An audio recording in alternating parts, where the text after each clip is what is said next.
गुरु तुम हो ज्ञानी ज्ञान के दाता, मुनि गुरुवर को करके प्रणाम गाऊं मैं, ध्याऊं मैं सुबह शाम। पुलक सागर एक नाम एक नाम।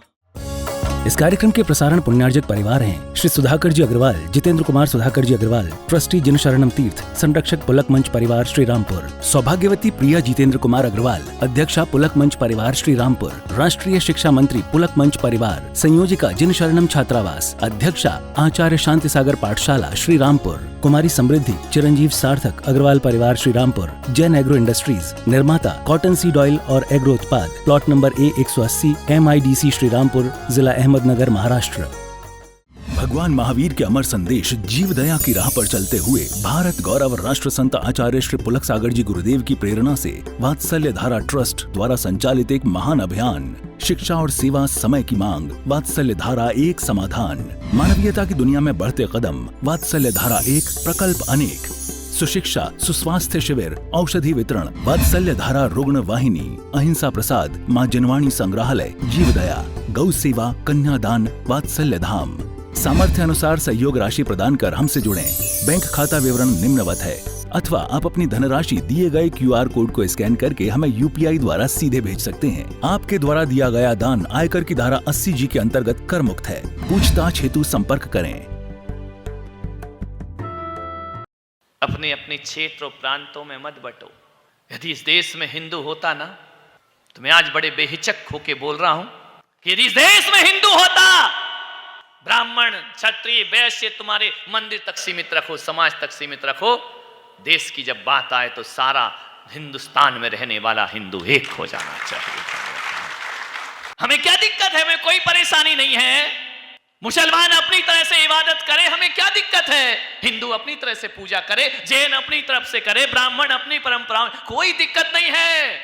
लेकिन जब एक दूसरे की परंपराओं पर कुठाराघात किया जाता है तो देश सोचने के लिए फिर मजबूर हो जाया करता है। ध्यान रखिए, हमने तो विदेशियों को भी पनाह दी है। हम तो वो लोग हैं, हम तो श्री राम के जीवन में जीने वाले लोग हैं, हम उनके आदर्शों में जीने वाले लोग हैं। हम उस राम राज्य की कल्पना कर रहे हैं कि जहां दुश्मन ही नहीं। जब एक बार श्री राम बैठे थे सागर किनारे, लक्ष्मण थे साथ में, हनुमान थे साथ में, क्या संस्कृति हमारी। विभीषण को लात मार करके भगाया रावण ने। ध्यान रखना, विभीषण ने किसी की शरण नहीं ली, वो धर्म की शरण में पहुंच गए, श्री राम की शरण में। ध्यान, प्रतिशोध नहीं लिया रावण से।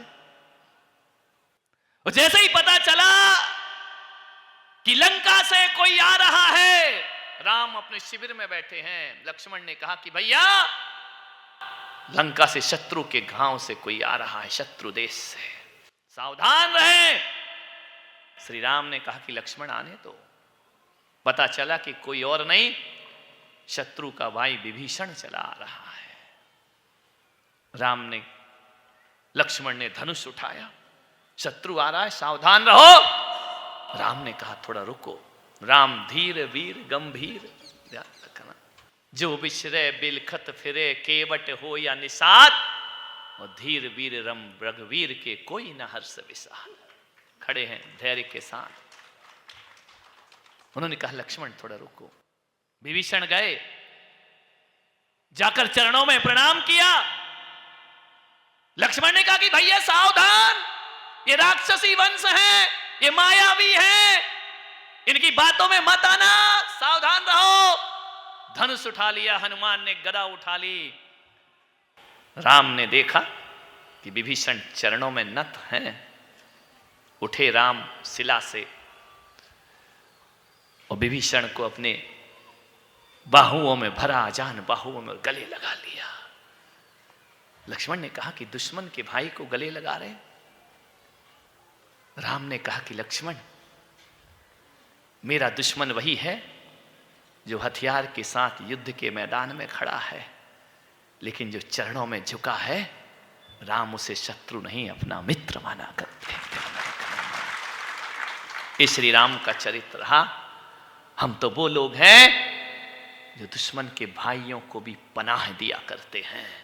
और भारत तो वो लोग हैं कि बदले में भले करगिल युद्ध मिले, लेकिन जब शिखर वार्ता हो तो आगरे में पेठा खिलाया करते हैं। दुश्मनों को ध्यान रखना, बदले में हमें क्या मिलता है? हम बस ले जाते हैं, बदले में हमें युद्ध मिला करता है। ध्यान रखना, हमने जब जब दोस्ती का हाथ बढ़ाया, हमारे साथ विश्वासघात किए गए।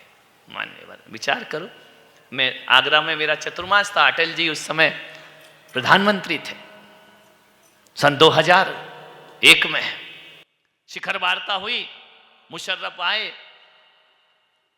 आगरा में वार्ता हुई, ताजमहल दिखाया, पेठा खिलाया। आगरे की 2-4 चीज बड़ी फेमस है, आगरे का ताजमहल और आगरे का। हमने कहा अटल जी थोड़ा गड़बड़ कर दिया आपने। बोली क्या? मैंने कहा आगरे में 2 चीज और फेमस है, समझ गए क्या? आगरे का पागल खाना और आगरे का जूता। मैंने कहा ये और दिखा देते तो करगिल युद्ध हमारे सामने खड़ा नहीं होता। ध्यान रखना, पेठे खिलाए इनको, इनको हमने सहायता करी, इनके लिए हमने शिखर वार्ता विफल हो गई। कितनी वार्ताएं हो चुकी हैं, सफलता हाथ नहीं लगती है। मान्यवर, आपसे निवेदन है, हम किसी मजहब, किसी जाति के विरोध नहीं है। हमारी तकलीफ है कि हमारे देश की संस्कृति को नस्त नाबूद ना किया जाए। ध्यान रखना, परंपराओं को कोई देश अपनी रक्षा के लिए आवाज नहीं उठा सकता है। विचार करिए, कोई देश लुट रहा है, पिट रहा है, मंदिर टूट रहे हैं, अस्मिता लूटी जा रही है, सिर काटे जा रहे हैं। क्या हो रहा है इस देश में? हम अपनी आवाज उठाएं तो सांप्रदायिक हो जाते हैं। हिंदू लुटते रहे, पिटते रहे, टुकड़े होते रहे, वो धर्मनिरपेक्ष हो जाया करता है, अपनी आवाज नहीं उठा सकते हैं। मान्यवर, ये हिंदू सम्मेलन इसीलिए हो रहे हैं, यदि हिंदू सम्मेलन करना पड़ेंगे, हिंदुओं को जागृत करना पड़ेगा। यदि इस देश में हिंदू होता ना, तो उबरी वालों मैं कह रहा हूं, इस देश में गौ हत्या कभी नहीं होती। ध्यान रखना, इस देश में ब्राह्मण है, इस देश में सिख है, इस देश में राजपूत है, इस देश में गुर्जर है, हिंदू नहीं है। हिंदू होता तो गाय का रक्त बहता इस देश में। मान्यवर, ध्यान रखना, नहीं बहता। इस देश में यदि हिंदू होता, आज देखो इजराइल ने कैसे अपने देश को बचाया, बांग्लादेश में हिंदुओं के साथ क्या बदसलूकी हो रही है। यदि हिंदू होता ना इस देश में, तो हमारा देश बांग्लादेश से अपने हिंदुओं को वापिस अपने हिंदुस्तान में वापिस बुला लेता। ध्यान रखना है, नहीं मारा जा रहा है, लड़कियों को घसीट घसीट के उनके साथ सड़कों पे नग्न किया जा रहा है, मारा जा रहा है, उन्हें जिंदा जलाया जा रहा है। पड़ोसी देशों में जाकर के देखो क्या कर रहा है हिंदू, कुछ नहीं कर रहा है।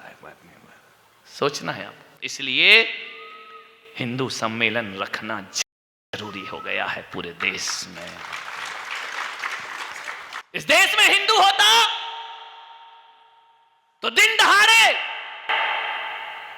किसी कन्हैया के गले को काटा जा सकता था।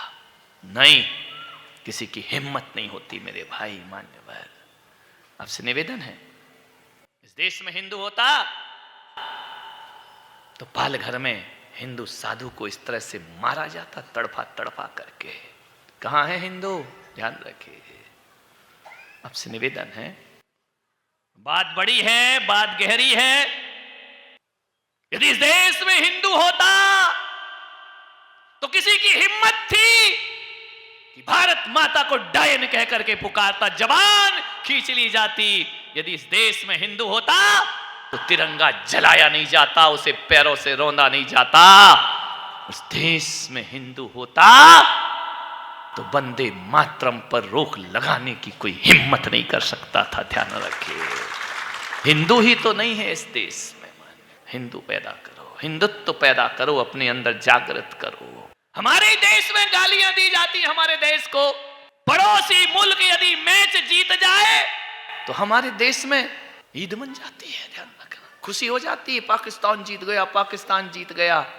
अरे मेरे भाई, भारत में रहकर भी भारत के नहीं हो सके तुम लोग। ध्यान रखना, बस इस चीज की बहुत बड़ी पीड़ा है, बहुत बड़ा दर्द है। मान्यवर, जब मैं संघ के बीच बोलता हूं तो भूल जाता हूं कि मैं संत हूं। ध्यान रखना, मुझे लगता है कि मैं केवल भारत माता का एक सपूत हूं, उसके लिए सब कुछ समर्पित कर दूं। मान्यवर, हालांकि हम पे भी बहुत धमकियां आती, अब आए तो आए, वतन के लिए कुछ सर कटे तो कट जाए, कोई परवाह नहीं होना चाहिए। ध्यान रखना मान्यवर, एक निवेदन है, एक आग्रह है आपसे, ना तो ये देश चरखा काटने से मजबूत हुआ है, ना इस देश को आजादी चरखे चलाने से मिली है, और ना इस देश को आजादी भगत सिंह सुखदेव की फांसी से मिली है। इस देश को आजादी यदि मिली है, इस देश का गौरव यदि बड़ा है, तो उस माता के कारण बड़ा, उन माताओं के कारण जिनने अपने सपूत भारत माता के चरणों में बलिदान कर दिए है। ध्यान रखना है, उनसे इस देश का गौरव बड़ा है, इस देश की मजबूती आई है। मैं मातृशक्ति को बहुत बहुत आशीर्वाद प्रदान करता हूं। ध्यान रखना है, यदि ये अपनी माताएं अपने बच्चों को सेना में नहीं भेजेंगी, फौज में नहीं भेजेंगी, आजादी के दीवाने नहीं बनाएंगे, देश के प्रति गौरव नहीं बनाएंगे, तो ना चरखा काम आएगा, ना फांसी का फंदा काम आने वाला है। ध्यान रखना, आपसे मेरा निवेदन है, विनम्रता से बड़ा आग्रह है, देश के लिए एक जज्बा पैदा करो, समाज के लिए एक जज्बा पैदा करो, राष्ट्र के लिए एक जज्बा पैदा करो, एकता के साथ जीने का प्रयास करिए, अपने अंदर गौरव पैदा करो। मालूम है देश का स्वाभिमान क्या होता है? जापान से एक व्यक्ति हवाई जहाज में बैठकर अमेरिका जा रहा था, ऐसी व्यवस्था थी उसमें कि हवाई जहाज में टिकट के साथ भोजन भी मिलता है। कुछ ऐसे हैं जिनको भोजन नहीं मिलता, पहले की व्यवस्था, अब तो सबको मिलता है। जापानी व्यक्ति ने देखा कि अमेरिका के व्यक्ति ने कहा मुझे भोजन दिया जाए। जापान के प्लेन ने कहा कि आपकी टिकट में भोजन इंक्लूड नहीं है, आपको भोजन नहीं मिलेगा। अमेरिका का व्यक्ति 1000 गाली बकता है जापान को, लूट मार मचा रखी है, भोजन नहीं दिया है, 1000 गालियां दे, जापान के लोग सब बेकार है, घटिया हैं, व्यापारी लोग हैं। इतनी बातें चल रही थी कि जापान का एक व्यक्ति बाजू में बैठा था, उसकी टिकट में भोजन इंक्लूड था। उसने अपनी थाली ली और अमेरिका के व्यक्ति के आगे रख दी, तुम भोजन करो। उसने भोजन कर लिया। भोजन करने के बाद उसने पूछा कि तुम्हारी टिकट में भोजन था तो तुमने मुझे क्यों कराया? बोले जो भोजन मेरी थाली के सामने रखा था ना, वो मेरे गले नहीं उतर रहा था, खाने का मन नहीं हो रहा था। बोले ऐसा क्या हुआ?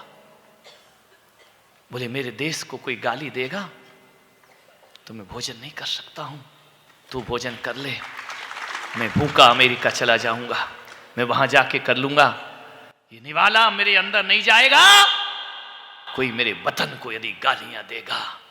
बताओ हिंदुस्तानियों, तुम्हारे देश में तुम्हारी भारत माता को डायन कहा जाता है और तुम्हारे मुंह से निवाला अंदर जाता है। ध्यान रखिए, क्या ये लोग वतन की रक्षा करेंगे?